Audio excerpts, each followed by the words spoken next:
उनके साथियों ने हमला किया, उसे छुड़वाने की कोशिश की तो उसमें ये हलाक हो गया। तो तीफी भट्ट ने 50 लाख रुपए दे के 2 अपने गैंगस्टर को भेजा। अमीर बलाज था, उसके फादर को इसी तरह मारा गया, उसके दादा को इसी तरह मारा गया। मैं खराज तहसीन पेश करता हूँ IG पंजाब को, पंजाब पुलिस को। किस तरह से तीफी भट्ट को लाया गया और अब जो आगे मजीद मराहिल हैं वो क्या होंगे। कोर्ट और क्राइम रिपोर्टर माहिर इमरान साहब हमारे साथ मौजूद हैं जो हमें मजीद डिटेल बताएंगे। सर, ये किस तरह से इनको लाया गया, ये कार्रवाई किस तरह से हुई?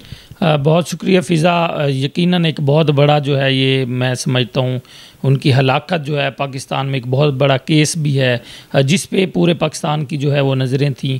और इस हवाले से इसके मैं कॉन्टेस्ट में जाता हूँ कि पीछे क्या हुआ था। ये एक दरअसल जो है एक गैंग वार था।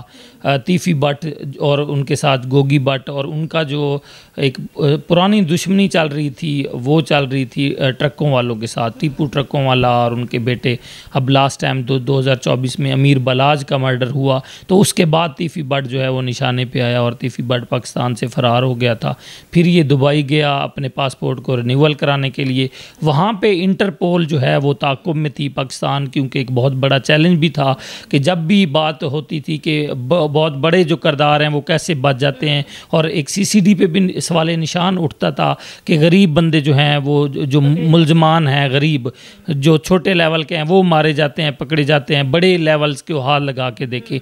ये एक मेरा ख्याल है चैलेंज भी था। वो चैलेंज मैं खराज तहसीन पेश करता हूँ IG पंजाब को, पंजाब पुलिस को कि उन्होंने ये चैलेंज कबूल किया और वहाँ से इंटरपोल के ज़रिए इसे ले आए कराची। अब कराची से मुल्तान शिफ्ट कर रहे थे तो उस दौरान जो है उनके साथियों ने हमला किया, उसे छुड़वाने की कोशिश की तो उसमें ये हलाक हो गया। अच्छा सर, ये कराची से मुल्तान शिफ्ट कर रहे थे या रहीम यार खान के ज़रिए लाहौर लेकर जा रहे थे? अच्छा देखें मैडम, असल में वो कराची जब शिफ्ट किया तो कराची से वाया लाहौर शिफ्ट कर रहे थे, क्योंकि कुरंगी लाहौर चुरंग थाने में उनके खिलाफ FIR थी अमीर बलाज को कत्ल करने की।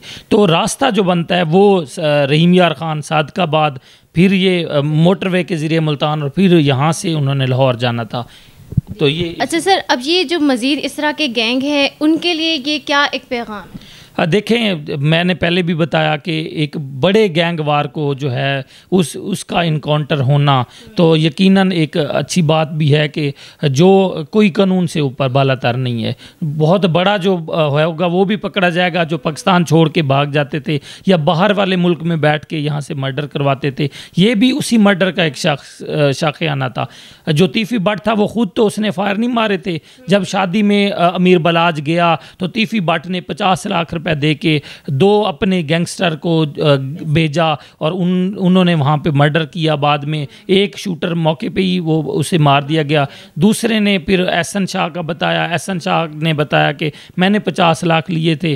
फिर एहसन शाह का भी मर्डर हो गया, उस दूसरे शूटर का भी मर्डर हो गया। उसके ज़रिए से फिर गोगी भट्ट और तीफी भट्ट पे मुकदमा हुआ। गोगी भट्ट इस वक्त ज़मानत पे और तीफी भट्ट को दुबई से मुल्तान लाहौर लाया जा रहा था। रास्ते में उसका तीफी भट्ट को भी तो अपने ही दोस्तों की फायरिंग से वो उसका कत्ल हुआ है। देखें, CCD जो है वो उनका स्क्रिप्ट तो एक ही है कि अपने ही साथियों की फायरिंग से जो है वो उनके साथियों। लेकिन इस केस में मैं थोड़ा सा एक आपको और भी बात बताऊं, यहाँ पे 2 जो पुलिस एहलकार हैं CCD के वो भी ज़ख्मी हुए हैं, जिनके बाजुओं पे जो है वो फायरिंग हुई है। और इसमें अब मुकदमा रहीम यार खान के थाना सिटी में दर्ज भी हो चुका है और संगीन जो दफ़ात हैं वो लगाई गई हैं और उन साथियों को भी अब नहीं छोड़ा जाएगा। सर, इस किरदार में अब कितने लोग बचे हैं? ये जो इतना बड़ा गैंग था उसमें तीफी भट्ट था, तो अब कौन कौन लोग बचे हुए हैं? देखिए, एक पुरानी जैसा कि दुश्मनी थी ट्रकों वालों और इनके 3 दहाइयों से आपको भी पता है। जो अमीर बलाज था उसके फादर को इसी तरह मारा गया, उसके दादा को इसी तरह मारा गया। फिर इसको इतनी सिक्योरिटी में शादी में जो है वो मरवा दिया गया। पूरे किरदार में 3 लोग जो हैं वो मर्डर हुए, इनके अमीर बलाज के, ट्रकों वालों के और एक भट्ट ग्रुप का हुआ। और इस वक्त सिर्फ गोगी भट्ट जो है इस पूरे मुकदमे में बाकी है। उसके घर भी रेड हुआ है और इस वक्त संगीन नौयत की जो मुकदमात हैं वो दर्ज हो चुके हैं। जो FIR में यहाँ आपके इस तवज्जो से बताना चाहूँगा, जो अब FIR हुई है इस मर्डर की, तीफी भट्ट को मारने की, उसमें मुख्तलिफ सेक्शन लगाए गए हैं। 302 सबसे बड़ा है जिसकी सज़ा उम्र कैद है।